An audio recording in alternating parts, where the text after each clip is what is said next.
Dream is the reason why we develop motivation to grow up so fast.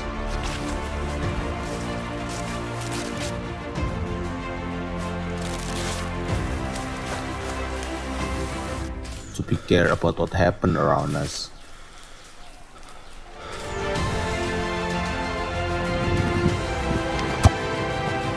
To solve the problem. To be the winner. So in the end, we are together on top.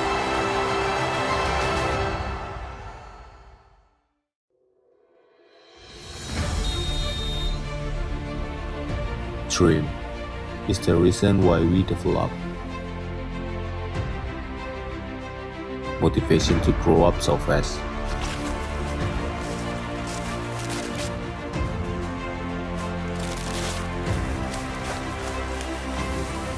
To be care about what happened around us.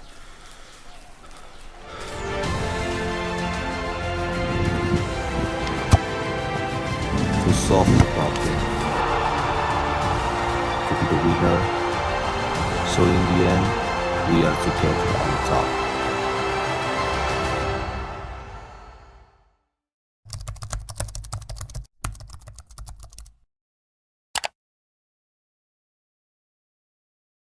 Malam pemirsa Radar Malang TV, berjumpa lagi bersama saya Didi Arianto. Kali ini kita bertemu di podcast Digital Expo Campus 2021. Bersama saya sudah hadir tamu istimewa, tamu luar biasa. Beliau adalah Muhammad Leo Zaini Dahlan. Apa kabar Mas? Alhamdulillah, baik. Sehat-sehat ya? Baik, sehat dan ekonomi stabil. Baik, terima kasih. Sebagai pembuka, Mas Leo, begitu biasa dipanggil adalah dosen di Universitas Negeri Malang, juga pegiat industri kreatif di Malang, ada di Malang Creative Fusion, kelompok bermain kangkung berseri, dan juga di Asosiasi Dokumenter Malang Raya. Malam ini kita akan bahas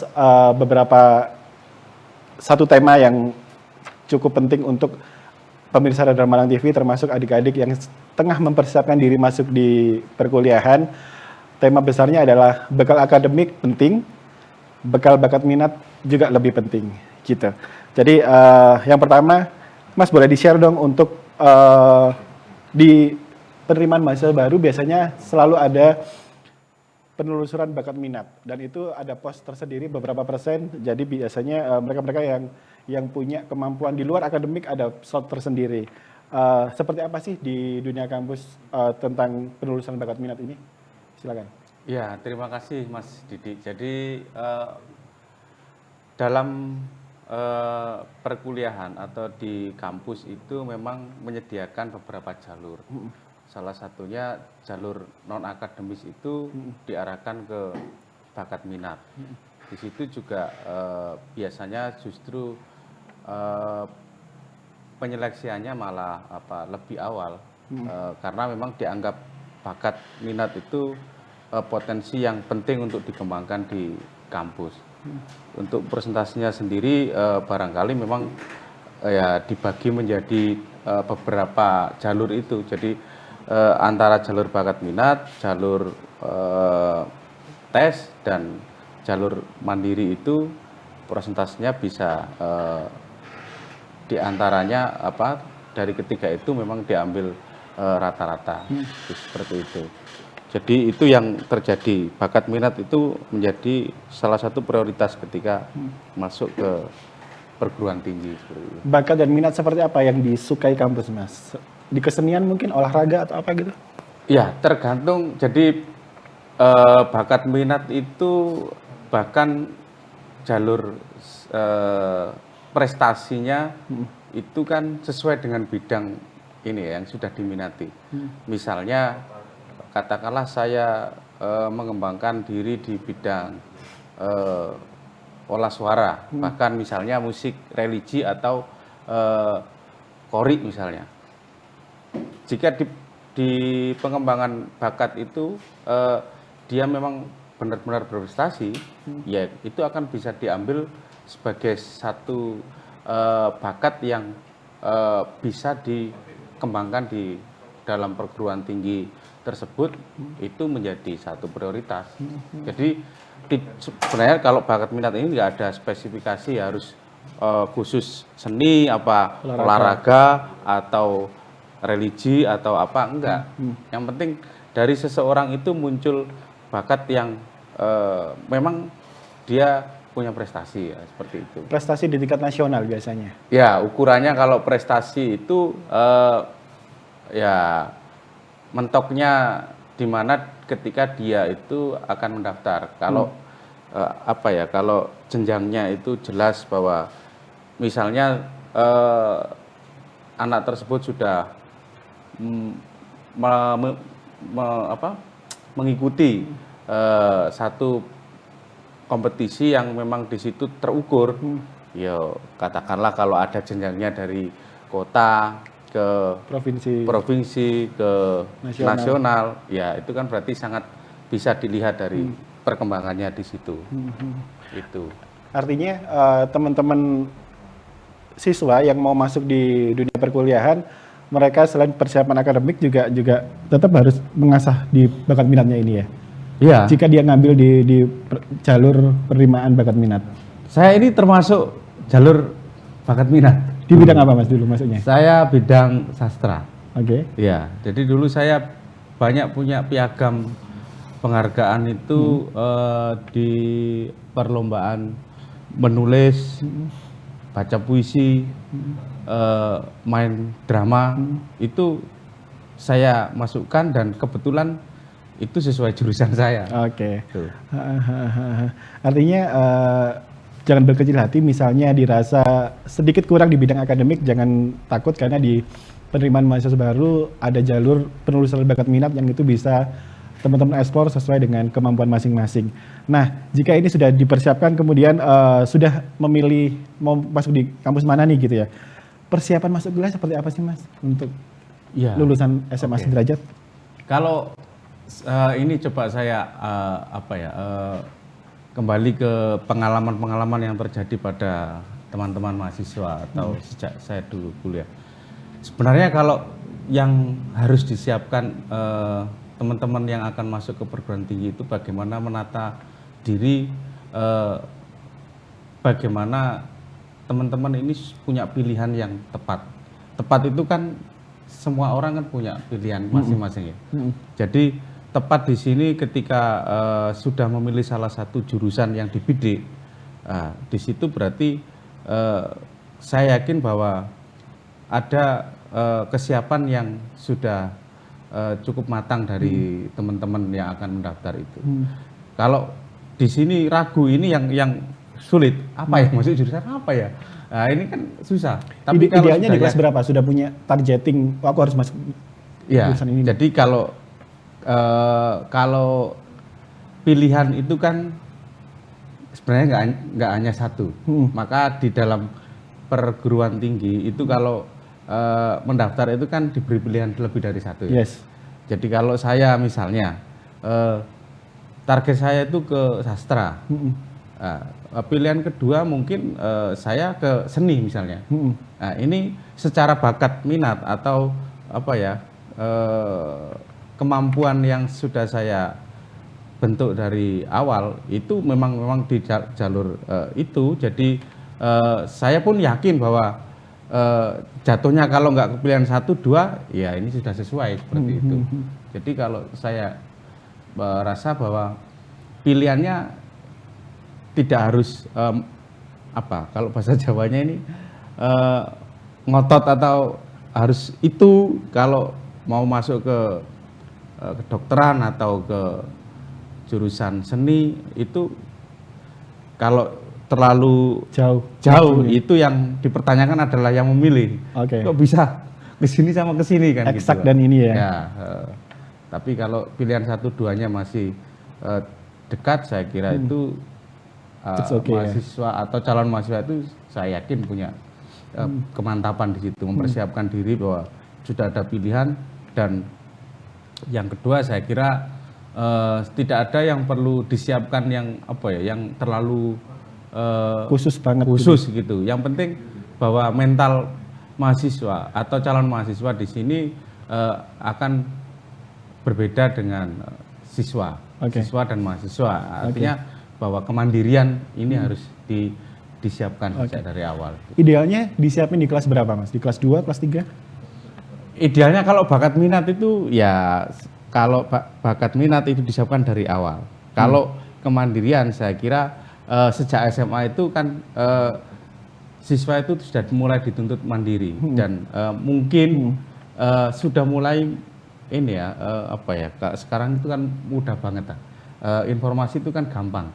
Ada di genggaman Android itu. Jadi bahasa anak muda sekarang itu kan ya kamu curi-curi informasi terkait dengan apa yang akan kedepannya kamu mau lakukan seperti itu. Jadi gali informasi yang sebanyak-banyaknya dan mungkin sejak SMA itu juga mulai mengenal dunia kampus lewat informasi yang sudah semakin dimudahkan ya karena sekarang akses informasi juga lebih luar biasa, lebih dibuka luar biasa. Nah, kemudian setelah persiapan masuk kuliah, memilih kuliah gitu, kemudian di sesi yang pertama ini, ketika saya sudah masuk di perguruan tinggi pilihan saya nih, di semester 1 dan 2 itu biasanya akan menemui kayak apa sih, atau kurikulum seperti apa sih sebagai dosen? Silakan. Yang jelas mahasiswa harus mandiri. Mandiri itu artinya apalagi pembelajaran seperti sekarang. Artinya dituntut kemandiriannya yang luar biasa. Bahwa sudah tidak klasikal yang harus gimana ya, kemana-mana harus bareng-bareng atau harus mengerjakan tugas atau misalnya dapat mata pelajaran atau perkuliahan. Itu memang kita memiliki prinsip bahwa bagaimana menjadi mahasiswa yang bisa berpikir secara independen atau bahasa sederhananya bahwa ya kalau semester 1-2 itu kebanyakan mahasiswa itu masih terkontaminasi dengan pola ini. Dia di sekolah dulu. Ya, dia di sekolah. Masih ke bawah ya. Masih ke bawah. Nah, kulturnya ke bawah dan ini biasanya yang akan membuat terlena seolah-olah podwae tiba gitu ya. Iya, bahwa aku kudu ngerjakno tugas mbak sapa ya, dengan siapa. Nanti di perguruan tinggi kita akan menemukan bahwa kembali semuanya harus dikerjakan sendiri. Baik. Seru pembahasan kita di sesi 1 ini, akan ada banyak keseruan lagi di sesi 2 dalam Digitek Kampus 2021. Kita break sejenak.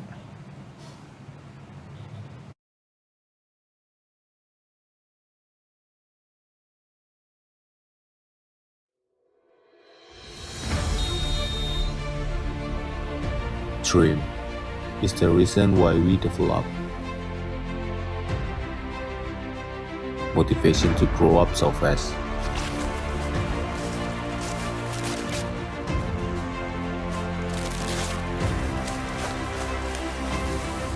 To be care about what happened around us.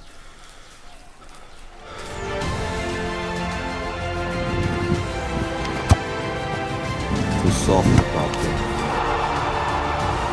To be the winner. So in the end, we are together on top.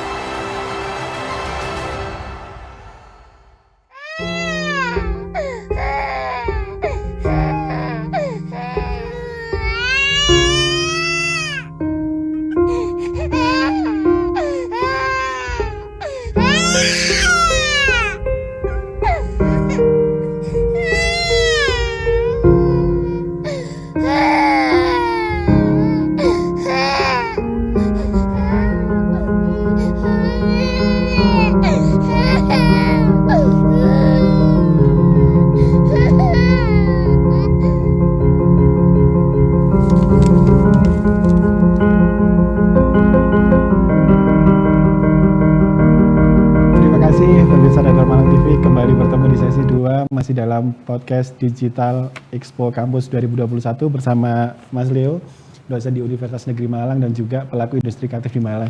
Mas, menyambung yang di sesi pertama tadi, Nah, ketika memasuki perkuliahan di semester 3 dan 4 ini kan biasanya udah mulai sibuk nih gitu. Mulai banyak kuliah, udah mulai banyak SKS-nya. Sementara di satu sisi di semester-semester itu biasanya mereka akan juga lebih sibuk dengan ikut di organisasi, ikut di bahkan enaknya hidup di Malang adalah hampir seluruh komunitas industri kreatif ada di Malang, betul ya? Betul. Dia mau di bidang bisnis, mau di bidang film, mau di bidang otomotif, apapun banyak komunitas di sini. Nah, bagaimana menyeimbangkannya? Harus tetap kuliah sesuai SKS yang diambil, harus mengembangkan bakat minat dan relation atau kayak apa? Oke, ya. Saya kira umur-umur atau usia-usia teman-teman semester 3 4 itu kan usia produktif ya. Masih muda dan lengkap lah, tidak banyak dibebani dengan hirup pikuk kehidupan yang sesungguhnya. Artinya masih tahap di sini adalah perjuangannya memang harus dimentokkan kan begitu. Ketika dihadapkan pada kuliah misalnya, lalu ada kegiatan, lalu bayangan saya juga harusnya sudah mulai merintis pekerjaan seperti itu. Tapi bagaimana ini bisa seimbang? Saya dulu juga semester itu juga begitu karena pertanyaannya Mas Didi ini pertanyaan yang sebenarnya itu saya lakukan semuanya. Semester 3 4 itu saya ya ikut organisasi, ya kuliah, ya kerja karena harus cari uang sendiri juga. Menyeimbangkannya gimana? Nah, itu saya kira rumusnya satu harus seimbang, nggak boleh nggak seimbang memang ya. Maka untuk menyeimbangkan adalah kita harus tahu porsi yang prioritas yang mana itu. Kalau prioritas kuliah itu memang menjadi prioritas utama. Maka yang kedua sebenarnya kegiatan ini bisa penting ataupun kegiatan lain misalnya yang justru sudah menghasilkan itu juga sangat penting. Tapi dalam 1 minggu itu kan kita masih punya waktu 2 hari ya untuk tidak melakukan perkuliahan itu. Artinya bahwa Senin sampai Jumat kalau kita sudah full kuliah itu pun saya kira juga nggak full. Artinya kuliah itu bisa saja terjadi pagi sampai sore atau pagi sampai siang. Nah, bagaimana kita tetap produktif? Saya kira katakanlah sore sampai malam, malamnya mungkin jam 9 malam, itu bagi anak muda kan nggak malam, masih sore lah. Itu saya kira nggak mungkin kalau diam-diam saja atau nggak melakukan aktivitas. Maka larinya harusnya bisa produktifnya ya ke organisasi atau ke mungkin ada pekerjaan yang menghasilkan walaupun bukan pekerjaan prioritas atau ini hanya sambilan seperti itu. Saya kira tidak sulit untuk menyeimbangkan itu. Yang penting tahu waktu dan sadar bahwa mana memanage ini ya manajemen diri sendiri, prioritas dan dari 1 minggu atau 7 hari itu saya kira sangat 50-50 gitu. Senin sampai Kamis bahkan sekarang itu kuliah daring. Iya, idealnya itu kuliah apalagi kuliah daring itu sangat multitasking. Ya, bisa dilakukan dengan apa saja. Yang penting tetap dapat ilmunya seperti itu. Kalau ataupun diambil kuliah terbalik juga, misalnya kuliah weekend atau ya tetap ada hari atau waktu longgar yang bisa kita manfaatkan. Artinya untuk space pengembangan diri ini juga tetap perlu juga ya? Iya, sangat perlu. Saya kira kalau di persentase antara kuliah dan pengembangan diri idealnya di berapa persen Mas? Saya mungkin nggak tahu ideal standarnya itu seperti apa. Yang jelas kalau saya membayangkan bahwa kuliah itu mungkin harus tetap 60-70%. Tapi kalau yang lain, kalau bakat minat atau pengembangan diri itu saya kira kan sudah pada fase mengembangkan. Bagaimana sudah terbentuk? Ya, terbentuk artinya sudah punya basic. Tapi kalau kuliah kita masuki jenjang yang baru dan butuh konsentrasi yang tinggi untuk tetap itu dikedepankan, tapi tidak mengesampingkan yang lain, seperti itu. Artinya penting untuk menyusun skala prioritas ya? Ya, skala prioritas yang bagaimanapun juga bahwa itu tidak bisa diubah-ubah semaunya sendiri. Artinya harus tetap ada pertimbangan yang cukup matang dari person atau mahasiswa itu sendiri. Mungkin itu. Oke. Nah, di bangku perkuliahan selain pengembangan diri, kemudian juga penyaluran hobi dan juga tanggung jawab utama sebagai mahasiswa, kembali lagi ke konsep pengembangan dirinya adalah ketika harus menyeimbangkan hobi dan kuliah atau menyeimbangkan bakat dan minat yang sudah dia miliki. Misalnya dari SMA sudah band-bandan nih gitu.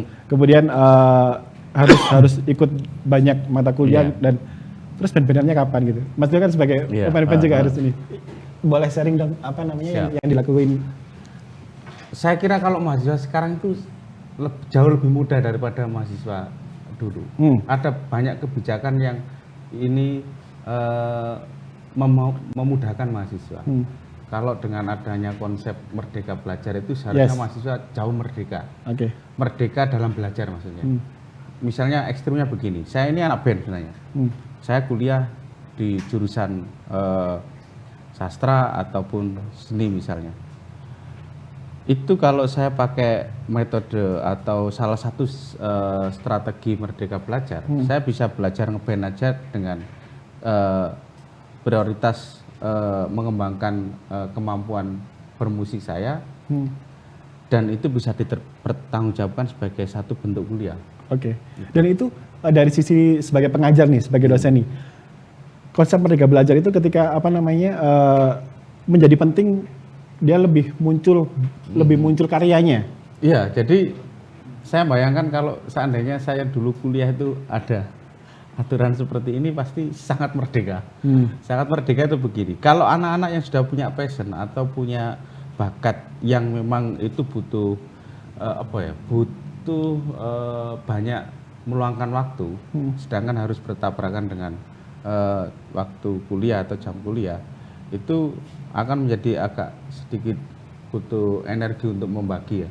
Tapi kalau sekarang justru dimudahkan dengan ada bentuk-bentuk pertanggungjawaban yang tetap tidak mengurangi esensi kuliah itu sendiri. Misalnya katakanlah saya ingin bermusik, mempelajari musik di saya ini jurusan sastra misalnya. Saya ingin mengembangkan sebuah lirik atau puisi yang bisa dilakukan. Tapi saya harus belajar bagaimana cara membuat musik atau melakukan lirik atau syair yang sehingga bisa dinyanyikan dengan enak dan sebagainya. Nah, itu kan kita punya cara yang bebas untuk belajar, memilih tempat di mana kita belajar yang kita anggap itu jauh lebih representatif, lebih bisa mendapatkan pengalaman ilmu yang banyak. Nah, itu sangat dimudahkan kalau sekarang. Dan saya kira itu menjadi match gitu loh, antara apa yang kita dari sisi akademis itu kita tetap tidak mengesampingkan, dari sisi mengembangkan passion itu kita juga tidak ada, kita punya waktu yang cukup dan tempat yang sangat strategis. Sebagai pengajar di kampus dengan konsep merdeka belajar ini yang sudah diimplementasikan di kampus kayak apa sih Mas? Konsep merdeka belajar ini yang sudah Mas Leo lakukan di kampus? Kalau saya ini sebenarnya konsep mengajar saya sudah merdeka sejak dulu. Saya itu kan dulu beberapa semester lalu itu pernah rame beberapa teman cari saya, wartawan itu, ketika saya masukkan anak kecil yang jual gorengan di kampus itu, saya ajak, saya suruh menjemput. Jadi ketika itu saya ngajar mata kuliah manajemen inovasi. Maka yang saya butuhkan adalah kita harus berinovasi. Inovasi itu justru datangnya harus dari pemikiran-pemikiran yang Anti mainstream. tidak linear ya, atau anti mainstream. Kalau toh kita itu menganggap orang tukang parkir itu dengan misalnya dengan pekerjaan dan aktivitasnya, maka sebenarnya kita harus bisa mendapatkan satu informasi yang menarik ketika apa yang semua orang tidak pikirkan dari orang yang sedang menata mobil atau sepeda itu. Maka ketika ada satu kesempatan, saya tanya ke mahasiswa, kita ini mau pengen belajar apa hari ini? Apa belajar dari pengalaman orang lain yang justru kamu tidak pernah berpikir bahwa guru yang terbaik adalah pengalaman. Kenapa orang bisa sampai pada fase ini dan ini? Kalau begitu, oke. Saya mau jemput sebentar. Kita dengarkan dulu. Jadi suara anak itu nyaring banget kalau bilang gorengan, gorengan. Dengarkan sebentar ya. Sudah dengar apa? Gorengan, Pak. Oke. Yang cowok-cowok, laki-laki atau 2 atau 3 kamu jemput, bawa ke sini. Kita belajar bareng-bareng sama mereka. Artinya saya menerapkan bahwa kita itu bisa belajar dari siapa saja. Dari pencuri juga kita bisa belajar strategi bagaimana orang tidak mengetahui kalau dia itu pencuri. Tapi bagaimana justru dia sangat profesional dan sebagainya. Saya pun belajar dari mengapa anak ini sangat tegar, anak ini mentalnya sangat kuat, anak ini sangat berani membawa gorengan yang segitu banyaknya dengan tanpa teman, tanpa siapa. Apa yang bisa kita ambil dari jadi merdeka aja kalau kita belajar itu. Justru kalau kita itu tidak merasa, jadi saya pesan ke teman-teman kita merdeka aja, belajar nggak harus di kampus, belajar nggak harus di tempat yang keren, yang seolah-olah di situ labelnya keren pasti keren juga enggak. Justru kita cari tempat yang memang kita bisa membuat keren tempat itu sendiri kan begitu. Jadi tidak textbook ya? Iya, sangat bebas. Saya setuju bahwa akademis oke, bakat juga sangat oke. Artinya orang bisa belajar dari apa yang sudah dilakukan sejak awal. Dia fokus, dia selalu menekuni apa yang sudah dia lakukan. Pada tiba saatnya ya jadilah, pasti nggak mungkin nggak jadi seperti itu. Baik, oke. Terima kasih. Menarik sekali pembahasan di malam hari ini. Terakhir Mas Leo, untuk pesan-pesan ke para calon mahasiswa baru yang akan masuk di dunia perkuliahan, silakan. Oke, pesan saya bahwa pilihan itu harus muncul pada teman-teman. Apapun pilihannya, saya kira tidak ada pilihan yang salah. Pilihan itu pasti terbaik. Yang salah adalah ketika kita tidak bertanggung jawab atas pilihan kita sendiri. Jadi pilihlah passionmu atau minatmu atau jurusan yang akan kamu tempuh di kampus manapun dan tekuni dengan baik. Selama itu proses berlangsung pasti akan sampai. Yang penting jangan berhenti. Kalau berhenti pasti tidak sampai. Itu mungkin sukses selalu buat teman-teman SMA yang mau masuk ke jenjang perguruan tinggi. Baik, terima kasih sekali. Buat para calon mahasiswa baru yang masih belum memilih mau melanjutkan kemana, klik aja di www.pamerpamer.com. Kalian bisa virtual tour ke 9 kampus di Malang Raya dan Pasuruan. Ada IKI Budi Utomo, ada Universitas Islam Malang, dan kampus-kampus pilihan lainnya. Tinggal masuk di situ, kalian bisa dapatkan informasi fakultasnya apa saja, program studinya apa saja, fasilitasnya apa saja, dan mantapkan pilihan kalian di situ. Kita akan jumpa lagi di podcast Digital Expo Campus 2021 selanjutnya. Sukses selalu, selamat malam.